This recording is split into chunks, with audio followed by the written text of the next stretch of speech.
All right, gang, welcome to our Builders Call. And this is the opportunity every week to talk to you about building a business and investing in your future. You know, it's kind of like you either mortgage your future or you invest in your future, right? What's the difference? Huge. You know, one makes you money, one puts you in debt. And I think it's just kind of how you think about the whole idea of investment. And that's really the theme today is investment and return instead of mortgaging. You know, what is a mortgage? A mortgage is borrowing money now so you can have the big thing now. And then you got to pay it back over time at an interest rate. So like if you know like your 30-year mortgage, pay what, 3 times? Is it 3 times what your house costs you at the beginning? I think that's kind of the rule of thumb, right?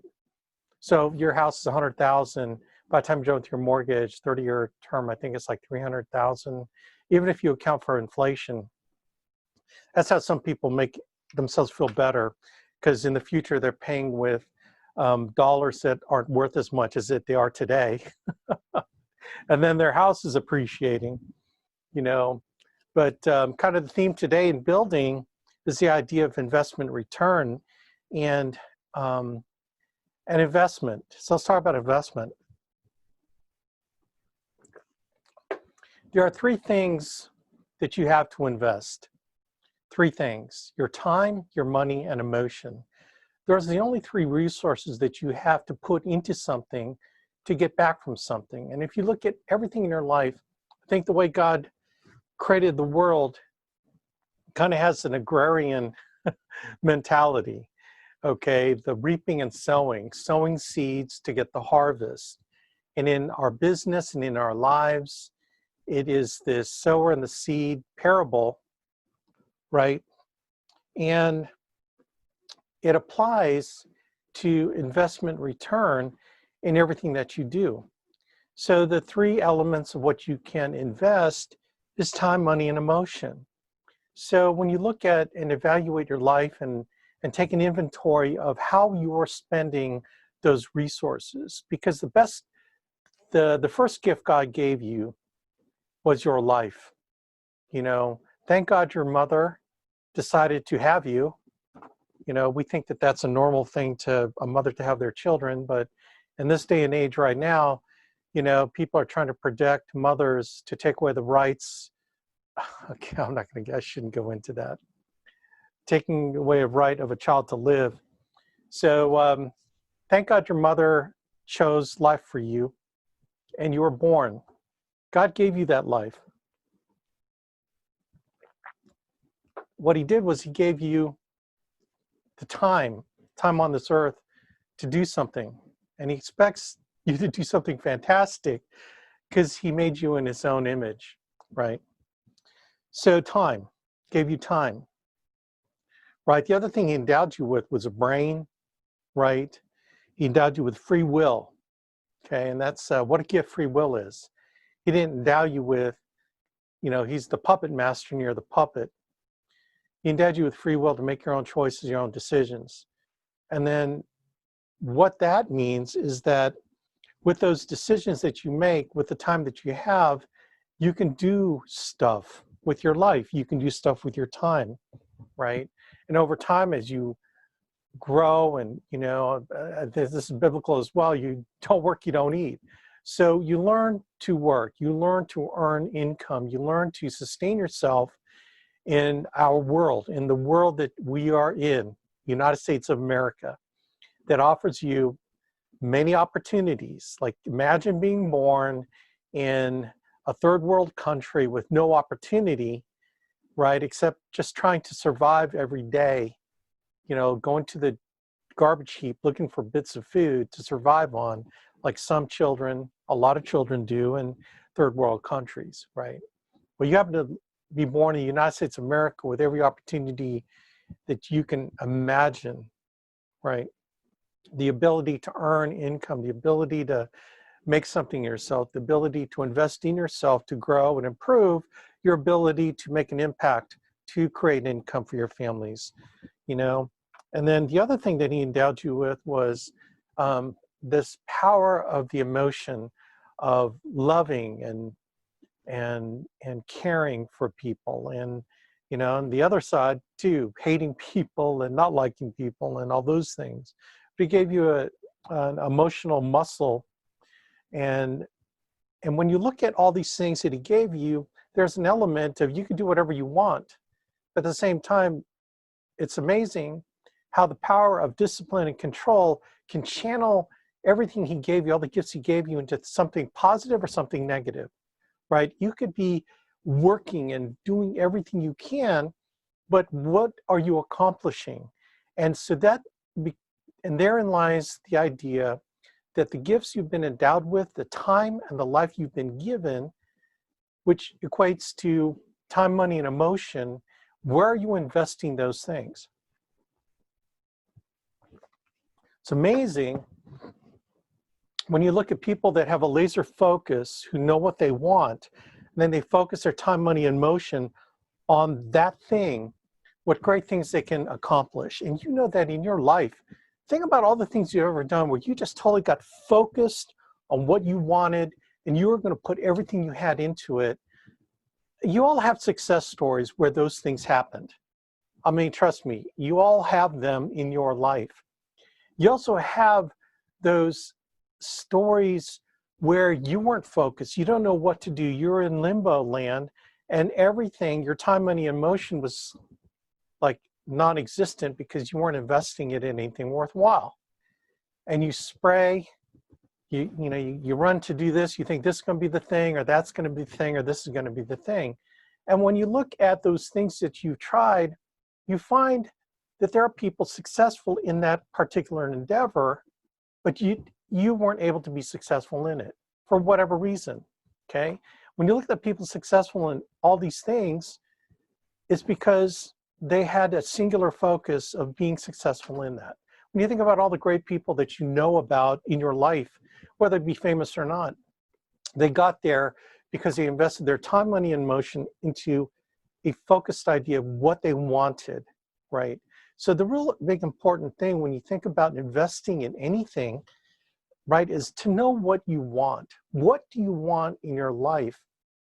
And if you're not clear about what it is you want, then anything you do will get you anywhere you want to go. So you'll go nowhere because it doesn't matter where you go, right? You'll just kind of exist. You'll be the fish floating downstream. You'll be just kind of living a life of quiet desperation, hoping that there's better, right? But it never is better. See, because hope is not a game plan, okay? You can't hope. Hope is an important instrument towards what you want in terms of attitude, but you only have hope in something that you can depend on, right? Hoping, or I should say wishing, doesn't make it so. How many times have you guys heard that? Wishing doesn't make it so, right? But hope, based on a solid idea of what you want, hope based on knowing that you're investing your time, money, and emotion in a focused manner towards that which you want, will be hope well-founded, right? The hope and expectation of something good's going to happen because you're doing the things that other people have done. You've applied the time, money, and emotion and focus that other people have done to get the results that they got, right? Again, like Andy said on the activity called God's No Respecter of Persons, right? What you do. It's kind of like Tower of Babel, right? Man, they're focused. They were going to reach heaven. They were going to build this tower. And God said, whoa, man, they're focused. They're investing their time, money, and emotion into, I need to divide them. So bam, they couldn't communicate with each other. You see how powerful focus is in knowing what you want and then putting the things that you can invest time, money, emotion into that what you want, into the activities to get that what you want. So we surround you with all the people that have put in the time, money, and emotion. We told you exactly what they're investing and exactly what they're doing. and we see the results happening around them, right? So we surround you with examples of, people have done it. I'm an example of someone who has done it, and, giving you advice and giving you example, trying to give you example, and continuing to give you an example. Okay, so as some of you may know, I had to change some things up. I have this focus. So it's like, I knew what I wanted before, but I didn't, I wanted to make money. I wanted to make impact on people. I wanted to do a lot of things, but I was just going along. And I knew the thing that kind of got me off the mark, I guess I'm a high need achiever, but focusing my efforts on achieving something that is worthwhile to achieve in my life. And knowing that I'm 59, I'll be 60 in October, I'm like closer to the end than the beginning. And I had to decide, do I want to coast, to the end? Because I've got the premium financing deal.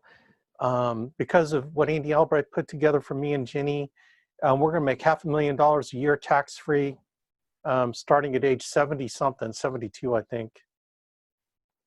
That's so weird. I think age 72, I'm going to be 72, 13 years, which is weird for me to think that.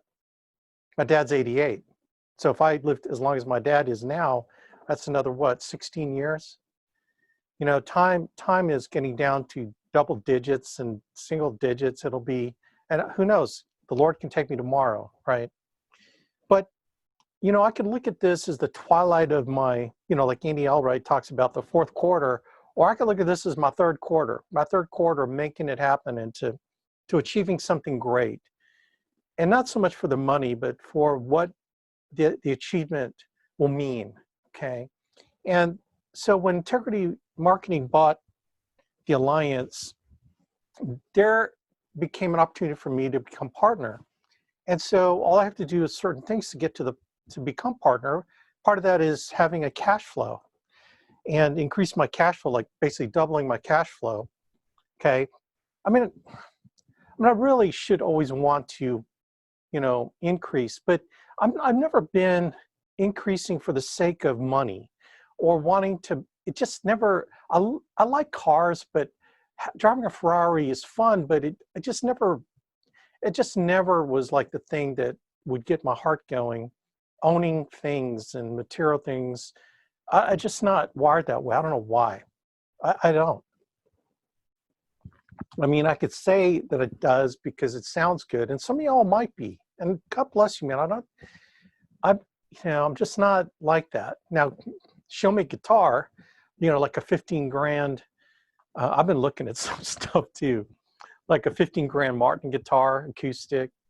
There's also some Gretsch guitars.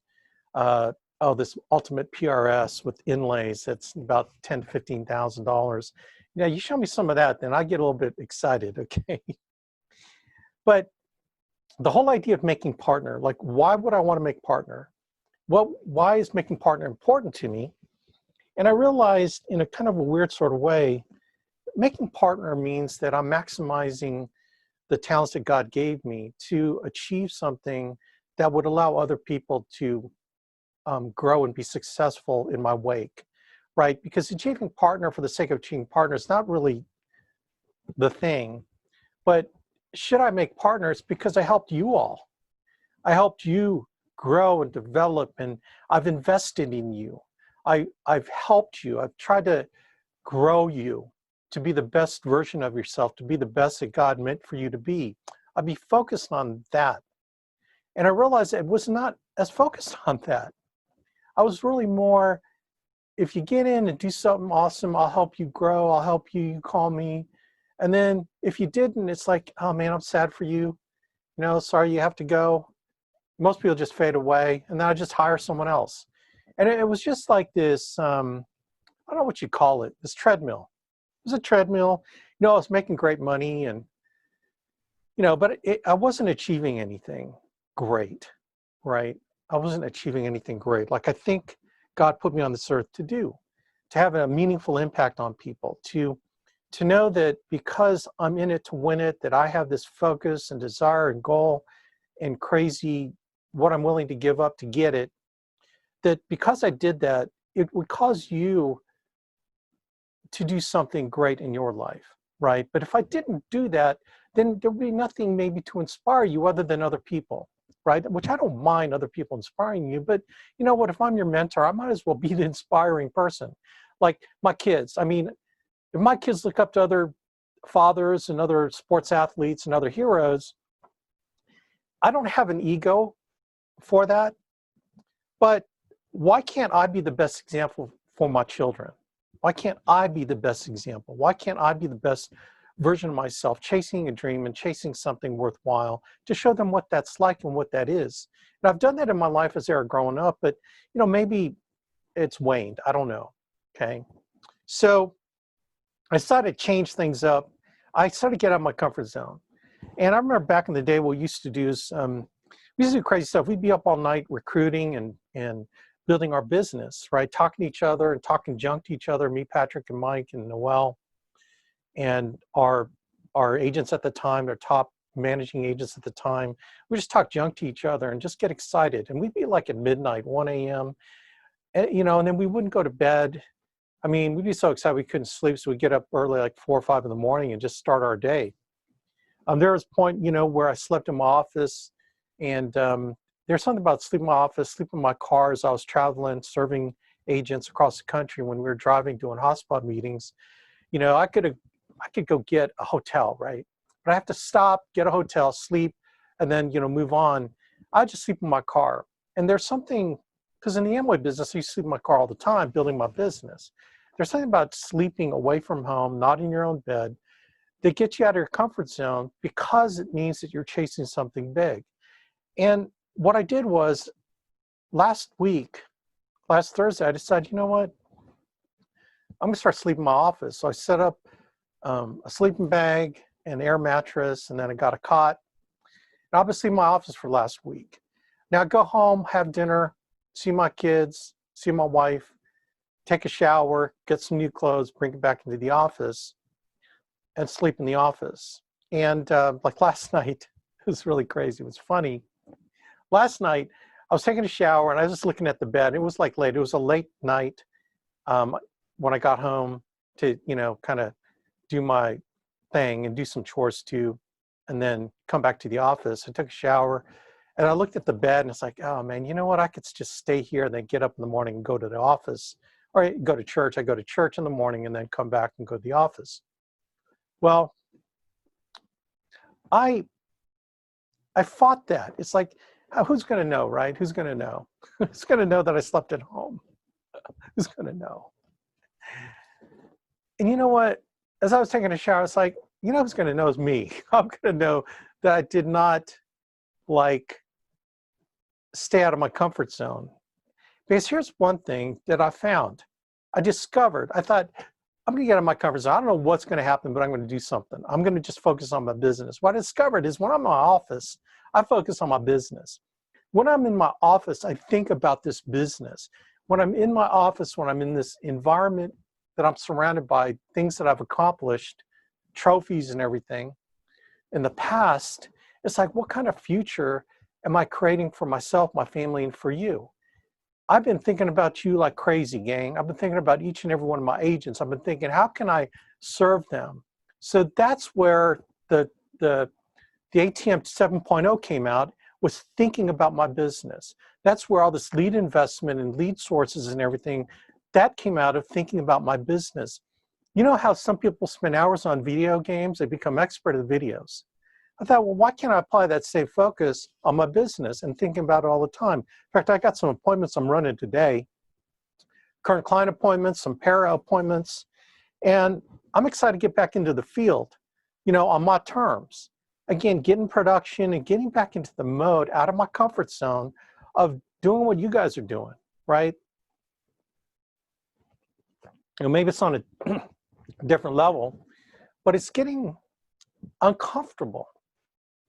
And it's investing my time of thinking about my business. See, my business is you all. My business is you, right? And so when I'm thinking about my business, I'm thinking about you. You know why I do the daily activity report? So I can think about you more. I look at those every night. You know, the weekly activity reports, I review those every week. And then you've noticed that I've replied back to them now. I did before. I looked at them and then, you know, I felt like if I replied back, I'd sound like your boss, you know, and I just would fight the urge of saying something because I'm afraid I'd be snide. I'd send back a snide, sarcastic remark and make you mad and ruin our relationship. And I thought differently about that now, because when you do your weekly activity reports and your daily activity reports, I'm thinking about, I need to encourage you more. But when you're sending it to me, I see that you're making, you know, 20, 30, 40, 60 dials. I'm going, oh my gosh, you're dialing the phone. Then I think, how can I help you be more effective in your dialing? I think about, what can I do to coach you? And then the thing I think about is, how many leads can I throw your way, invest in you, right? And I'm thinking about this machine that I'm putting together on lead generation, you know, along with the alliance leads, of course, to further invest in you. So none of this would have come out if I stayed doing what I was doing before. And it came from sleeping in my office. Now, some people ask me, how long you can keep doing this? Like my wife, Jenny.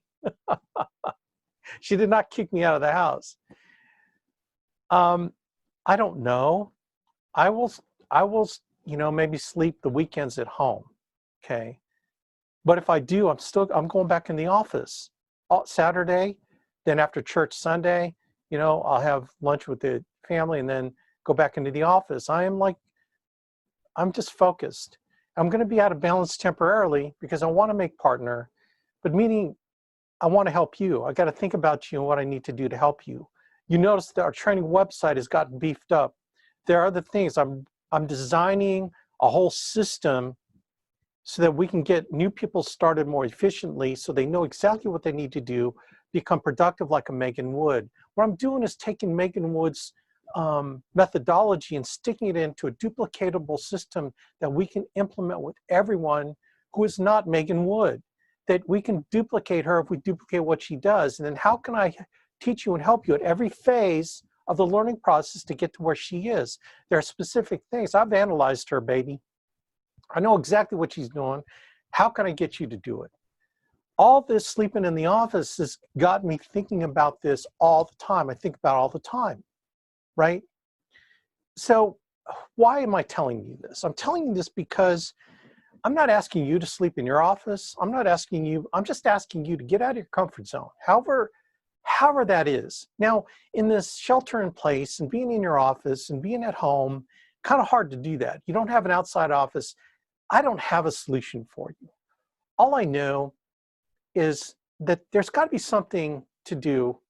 Like, I remember what some people would do is they would take cold showers until they hit their production goal. So take cold showers until they hit their production goal, and then they can take a regular hot shower. Just stupid things like that, but things that make you uncomfortable, right? Because look, you don't get out of your comfort zone, you're going to be forever enslaved in comfort. Comfort is not a good thing, man, long term. I remember when Andy Albright went crazy. This is back in 2004 or 5. 4, 5, and 6, somewhere in there. He started gaining weight. He was just drinking wine all the time and just was not like, he had 2 other partners, so it's the 3 of them, and he just felt like they hit this plateau. They're making a bunch of money, man, and they're making millions, you know, each of them. And he decided, you know what, I'm tired of not being involved. I'm tired of being where I'm at, of being fat, and he wanted to get back to the Andy Albright that was building the Amway business. And so he made a definite plan. And part of his plan was, I'm going to buy the 2 other partners out because they don't want to grow like I want to grow. Then I'm going to start working my butt off, helping my agents grow. And I'm doing something different, getting out of his comfort zone. And he did that. He went crazy. And the alliance just blew up. We all blew up. And then he bought his partners out, which he put a lot of money on the line to do that. And then it just kind of rolled from there. So now I'm feeling the same way. What can I do? What will I do? There's no limit, right? Now, I'm not going to sacrifice my family. I mean, don't be stupid, because my alignment is still God, family, and my business, right? So when I'm focused on my family, I'm doing specific things. Everything not family and not God is this business. It's when I'm in the office and I'm running numbers and I'm looking at what you're accomplishing and I'm looking at hiring and growing more people and being individually focused on how can I help them move forward, where I was not before, but I am now. How can I invest in them? How can I invest more money in them? Again, it comes back to the idea of time, money, and emotion. Time, money, and emotion. So the sleep in my office thing was investing emotion, like my own personal feeling good about myself and increasing my self-image, that I'm willing to go after it again like I did back in the old days. So I invested emotion in sleep in my office, which also means I'm investing time in my office, thinking about you and thinking about this business. So I got the emotion and time. Now I'm money. Like I've bought these for a lot of you, right? That you didn't have to pay for. Just trying to prime the pump, prime the pump. I'm thinking other ways to prime the pump, right? If you're dialing, then I'm thinking about how I can prime your pump, baby, right?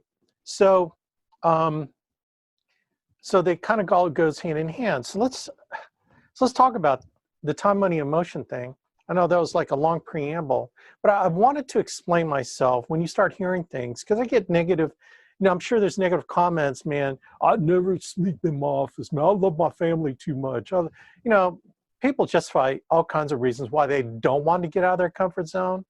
It's like, man, don't judge me. Don't judge me. Judge yourself. Look in the mirror, baby. What are you doing to get out of your comfort zone? What are you doing to invest in people? What are you doing to start thinking about other things other than Facebook? Yeah, I mean, I've gotten off Facebook, man. I had to wean myself off that. It's like, I forgot when it was a decision I made. I think it was on a TWC or an activity call. It was something where I heard something that, I just heard something. I think it was from Andy. And I just like clicked on my iPhone, and you know how you can click on an app and leave your finger on it, and then they all shake, means you can delete it. I just deleted Facebook. It's like, okay, that felt good. Now what am I going to do? And then I made a decision within a few days after that to sleep in my office. So you see how kind of one decision begets another decision, begets another decision, because I'm finally focused on what I want. I need to make partner. And I need to make partner by helping more people and being focused on more people. So I look at, what do I have to focus with? I have time, money, and emotion. So let's jump into that whole idea. Okay, so let's look at the areas in this business where you can focus your time, money, and emotion. Whoops. And what can yield from it. Okay, and this really comes from the idea of you reap what you sow. You reap what you sow. And when you sow, the harvest does not come up right away, right? When you sow the seed, it doesn't come up right away. It comes later. The harvest comes later from the point where you sow it. Okay, but the harvest definitely comes. The whole idea of when you sow a seed, when you sow corn seed, what comes up at a harvest? Apple trees, right? No, you sow corn, you have a multitude of corn, 100-fold of corn. When you sow apple seed, you have apple trees, right? Multiple apples from one tree. So you get back more of what you sowed in, and it's usually later, right? So the three things, time, money, emotion, the three things that you have that God endowed you with, right? So when you look at these three things, what are you doing with your time, money, emotion in your life to get back what you want? So here is what you want.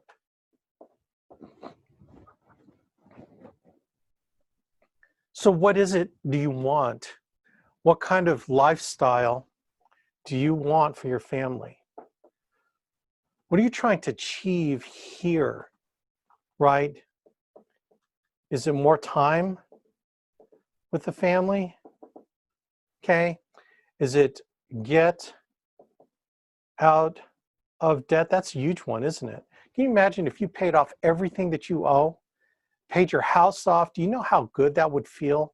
Because you don't have any debt encumbering you from being everything you can be, right? Get out of debt, right?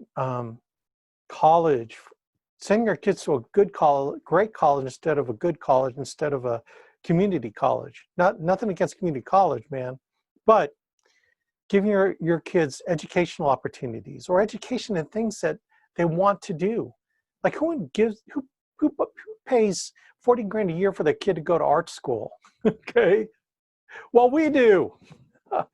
In another life, in another alternative universe where I was working a job, I don't know that I would have recommended she go to art school, nor could we fund it for her, right?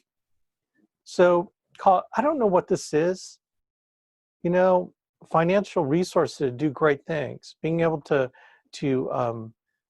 contribute, to give money away, okay? There's stuff here that you want, but if you're with us, there are ways to get what it is you want, but you got to know what this is. And so once you decide what all this is for you, okay, so this is the first decision. What it is do you want? The second decision is, what am I going to give up to get it? Because every decision that's big and burly and huge and powerful, oh yeah, time with the family. How about relationship, your God relationship, right?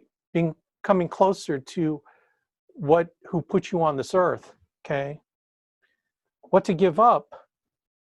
What are you going to give up? And the third decision is, when do I want it? Ultimately, when it comes to this side of what you want, you got to decide what you want, what you're willing to give up to get it, and when do I want it? You make these three decisions, then what you do, your time, money, and emotion, is what you do here. This part, this middle part, is your life. What are you going to dedicate your life to get these things here, right? It seems elementary, but man, sometimes you got to diagram it out, because you only reap what you sow. And you sow time, money, and emotion to get that what you want, right? So let's start with kind of for me, the top one. Now, this may not be you, okay, but I'm just speaking for myself. Like, all this is for myself. My faith life is huge for me, because I think it drives everything that I do. I have dedicated everything I do to, what God wants me to do, right? It's everything. His will is foremost in my mind. And so I can't it's like a relationship with your spouse or with your significant other.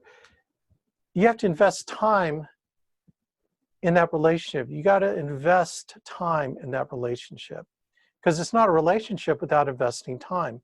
So if this is important to you, which to me is the ultimate importance, what kind of time am I spending getting closer to my Lord? What am I doing to do that? Right? And I've got time allotted in my schedule every day and night where I'm thinking about God all the time, because you know what? You do what you think about all the time, as evidenced by me being in the office. I think about my business all the time now. You think that I did before, but I did not until I started leaving my office. I'm thinking about all the time. It's like game planning. What can I do better? How can I improve the training tools that we have? How can I improve my talking to you and helping you grow, right? But I'm just talking for me. Time, money, and emotion. When I think about what God has done for me, the sense of gratefulness always shines through. And then I think about, what have I not done to do what he wants me to do? How have I sinned in my life? And seeking reconciliation for the sins where I've let him down, which really comes down to letting people down, letting you down in things that I need, that I've let you down in. Okay.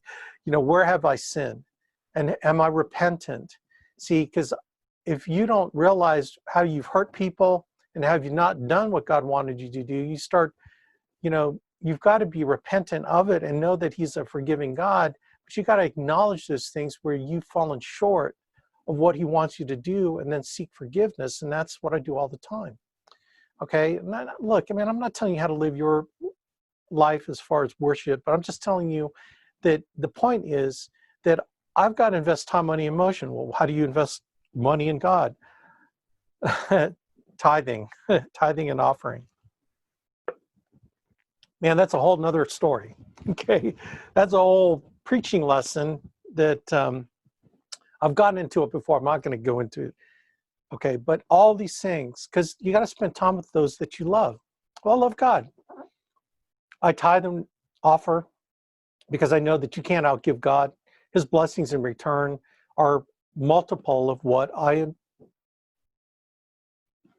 would say invest, but what I sacrifice here, and then emotion. I've wept because of the gratefulness of his forgiveness. I've wept, and the gratefulness is overwhelming because I feel his love on me all the time. And I just, man, what more can I do? He gave me his son. Man, what more can I do? Right? So what this yields is what I want. I want to be the best version of myself because God gave me the gift of life. My gift back to God is what I become. What have I done?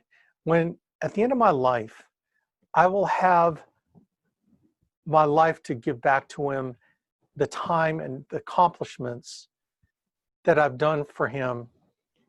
Did I do anything with my life? Right? With the life he gave me, what I become is the gift I give back to him. And I want to hear, well done, good and faithful servant. That's what I want to hear. Well done. I'm working for that every day, and I fall short every day. But I look for, how can I be better every day? And that's because I do this every day. It's in my calendar to do this every day, right? So what are you doing there? Are you thinking about it? Are you thinking about it? What are your goals for that? What are you trying to accomplish? You got to know what you want. Family, what do you want for your family? I want to love my children. I want my children to respect me.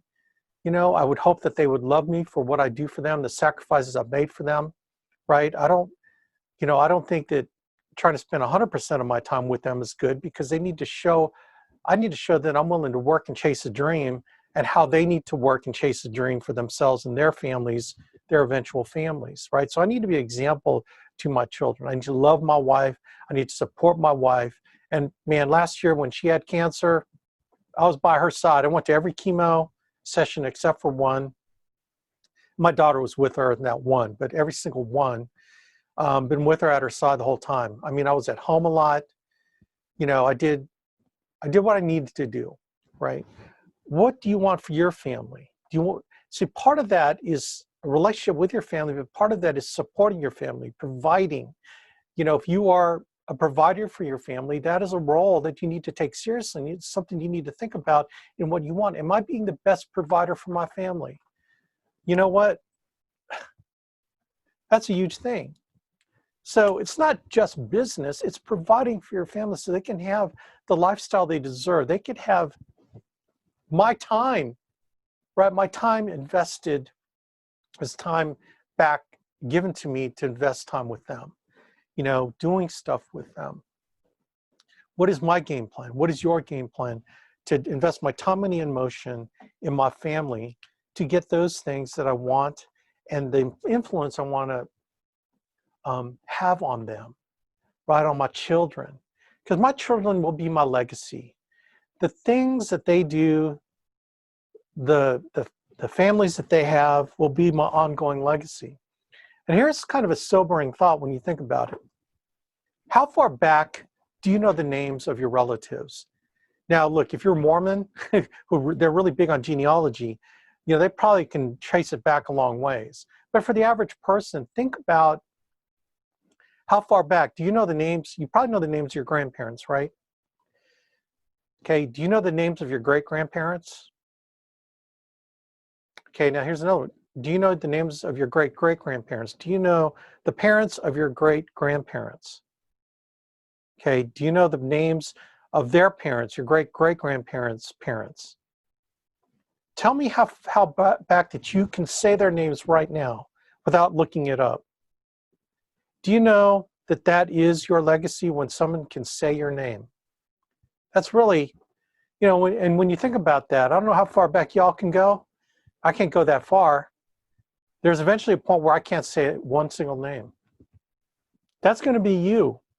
How many generations from now of your family? But what you pass on to your children will pass on and continue to be passed on to generations, right? It's the values that you instill in your children. It's the example that you give your children, both good and bad, right? It's that legacy. Financial legacy, yeah, you know what? It'd be great to give my kids a head start financially, that my grandchildren are taken care of financially for the rest of my grandchildren's life, right? But I'm not wishing for an easy road for any of my kids, because they need to have a hard road to accomplish something great in their lives. And I don't want to take that away from them, because they need to accomplish something where they feel good about what they've done to overcome challenges and adversity. And I am not going to take that away from them, because that is a gift. When you think about giving your family, giving your kids the ways to cope and handle, and the tools to handle adversity in their lives, so they can come out the other end smell like a rose. They can achieve and learn and grow from every adversity. That's the legacy I want to pass on generations and generations, starting with myself being an example of overcoming crap in my life, even in this business, a bunch of crap. But teaching them you can overcome it and you become greater for it. You learn from every failure. Failure is a chance to learn how to become a better version of yourself, so you can be a better instrument for what God wants you to do on this earth. That's how I frame that for them, and that's the legacy I want to continue on. The only way I can do that is, what am I doing to do that for them?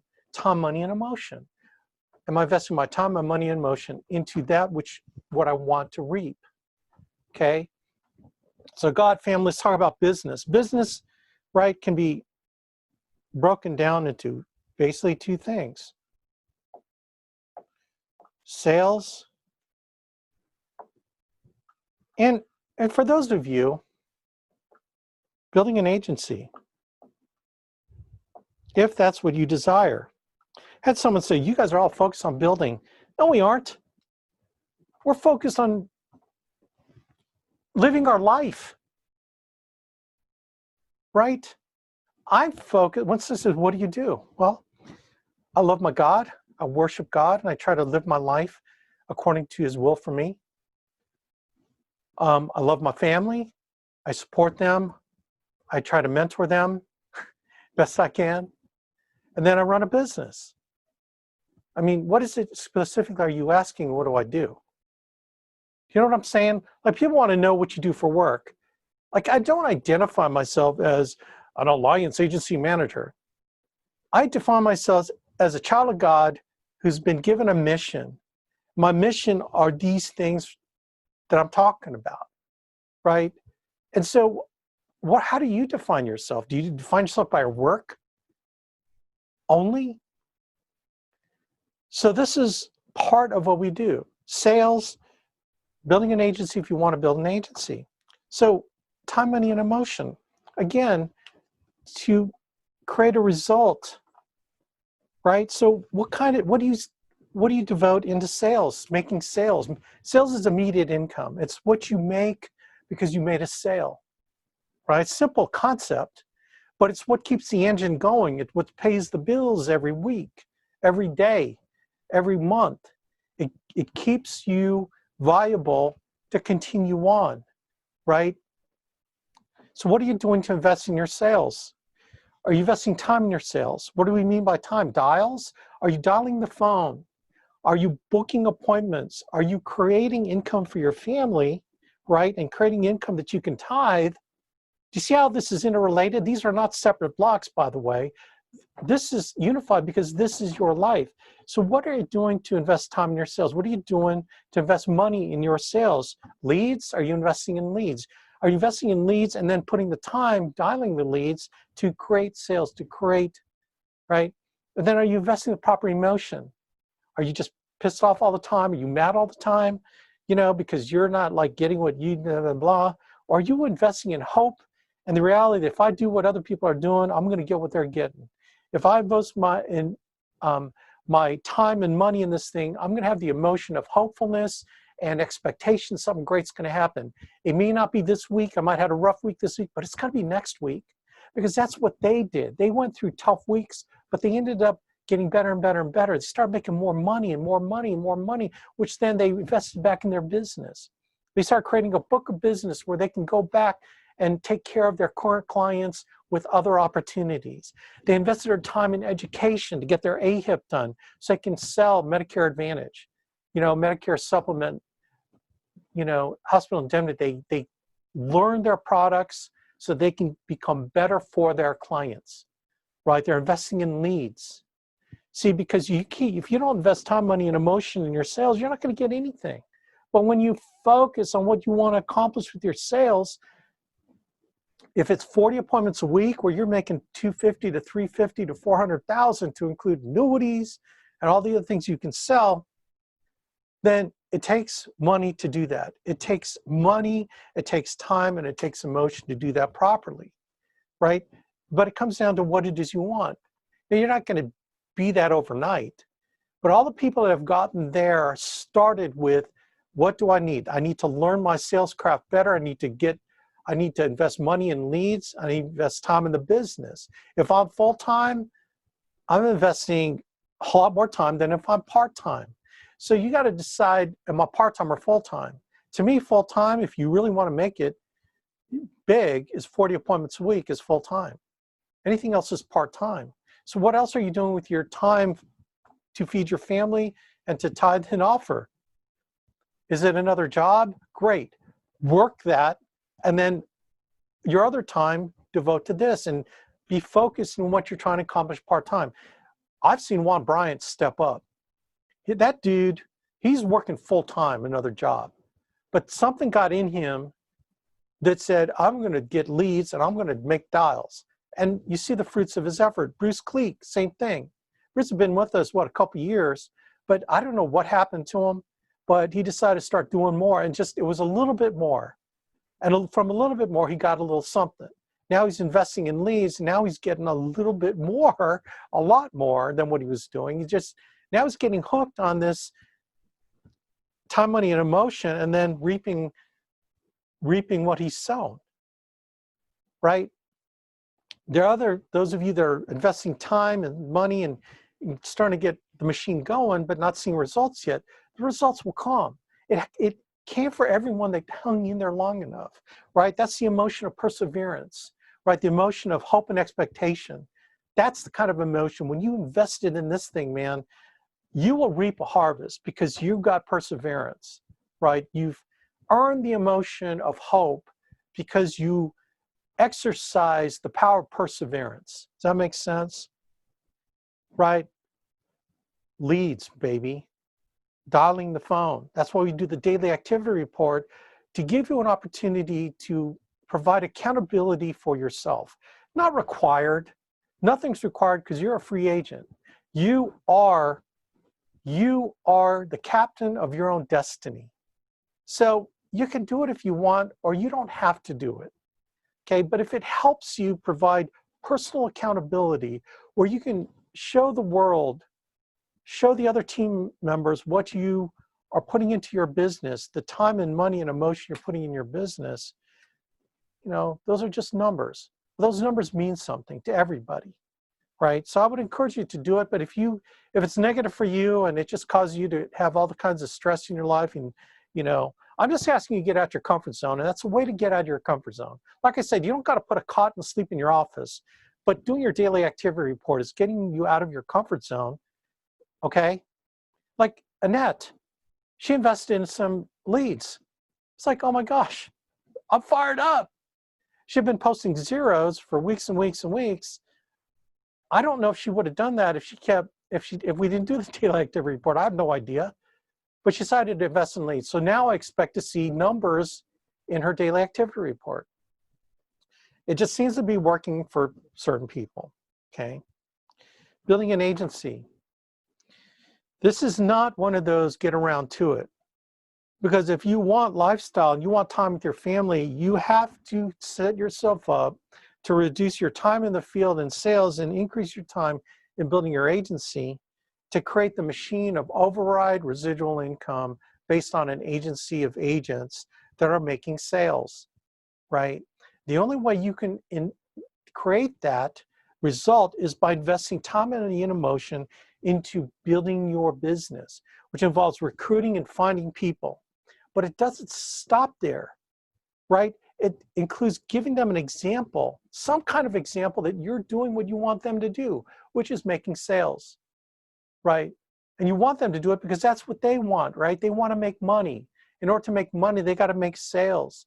So if you can inspire them, because you're out there fighting the battle too, I don't care if you're a 40 a week agent, 40 appointments a week, or a 20 appointment a week part-timer, you're giving them some sense that you're going after it too, that you're failing, that you're making sales and you have success, but they want to see you in the fight, right? They want to see you in the fight. So building an agency, you've got to invest time in your agents. You got to invest time in recruiting. You got to invest money, like our ZipRecruiter program, to source people. You got to spend time with people to get lists of names so you can start doing more market recruiting. And then the emotion of hope and expectation that everyone is your next superstar. It's not the emotion of, oh gosh, I wonder if this guy's going to make it. Everyone has an opportunity. You got to look at everyone as someone who can be a superstar, and they can be great in this thing as long as they themselves invested time and money and emotion into the alliance vehicle. That's what this is. This is the alliance vehicle that they're investing in, and you're an important part of that investment. When they invest time, you need to invest time in them. When they invest money, you need to invest money in helping them, right? And that money, part of that money is you making money. That's one of the best investment in your team is you making money so you can invest back into your business, right? And then the hope and expectation and emotion that they can rely on you, that they can depend on you, that you're out there fighting for them and with them, right? Leadership is visual, like Tim Goad says. They need to see you in the fight, right? I'm in the fight. I'm in the fight like I haven't been a long time. But I know I'm hopeful. My emotion is I'm hopeful that great things are going to happen because I'm focused on you, thinking about you, thinking about how I can help you, how I can improve where you're at. What can I do more? That's the thought in my mind all the time, that I'm sitting in my office, I'm sleeping in this cot back here, and I'm laying awake going, what could I have done more for Bruce, for Todd, for Scott, you know, for Sid? I'm just thinking, what can I do more for Karen, for Vinny? What can I do more for Andrew? What can I do more, right? And I wake up, you know, this guy going, whoa, spend another night here. I spend another great night of thinking about you and thinking about how I can help you, which, you know what, is part of my service that God, the mission that God gave me. So you think this is just to make partner? Man, this is to make partner with God. So I'm partnered with God, man. That's ultimately my source. See, because the alliance is not my source. Integrity marketing is not my source. This business is not my source. God has always been my source for everything in my life, right? He's my source for income. He's my source for my family. He's always been my source. So I never think of my business, making partner, as a source of every good thing in my life. God is always the source. The business has never been the source for me. right? So don't think I worship the almighty business and the almighty dollar, right? I'll worship my God, my Lord Savior, who gave me life and gave me his son. I'll focus on God, and that's who my source is, to give me the blessings of all of you, the blessings of my family, because ultimately, when I stand before him, I say, you know what, Lord, I invested as much as I could in so-and-so, so-and-so, and so-and-so, and I just hope their lives turned out better because I was in it. And you know, when I'm sitting in heaven, and he's going to say, let me show you what happened to them. Let me show you behind the scenes what happened to them because of your influence. And he's going to play the film of my life, and he's going to show me all the things I've done for people, whether it's in this business or outside the business. It's going to start out, because you did this for this person, this is how their life turned out. He's going to show me the highlight reel, your highlight reel of any little thing that I was prompted to do by him. Like I said, it's only because of him. He's going to play the highlight reel. I used you, Alex, in this instance, and this is the result, how I used you. Boom. He's going to play the highlight reel. I want that highlight reel to be your highlight reel. So I want to do whatever I can to help. Does that make sense, gang? So I don't know if this helped anybody. Time, money, and motion. That's what you have. And I'm committed because I'm in my office 24/7. Well, not 24/7, but most of the time. So I'm here for you, okay? So anyway, use me, abuse me, and also pray for me. Pray for me that I continue to have the strength to serve people properly, and that I always keep my mind on the right thing, and that, you know, whatever sins I had in my life, that I'm repentant. I know God has forgiven me. And I hope you can forgive me too for anything that you feel slighted that I've done, you know, that maybe you felt offended by. You know, talk to me and tell me about it, because I know that, please, I don't do it intentionally, but if I've done it, I want to know about it. So please, you know, let me know. I'm a big pussycat when it comes to people telling me, criticizing stuff, you know, because I know it's like I let God down, right? So anyway, gang, God bless. I'm here for you. Let's rock and roll, okay? Thank you so much for being in my life and for giving me the mission. Give me a chance to accomplish the mission. So thank you, guys. God bless.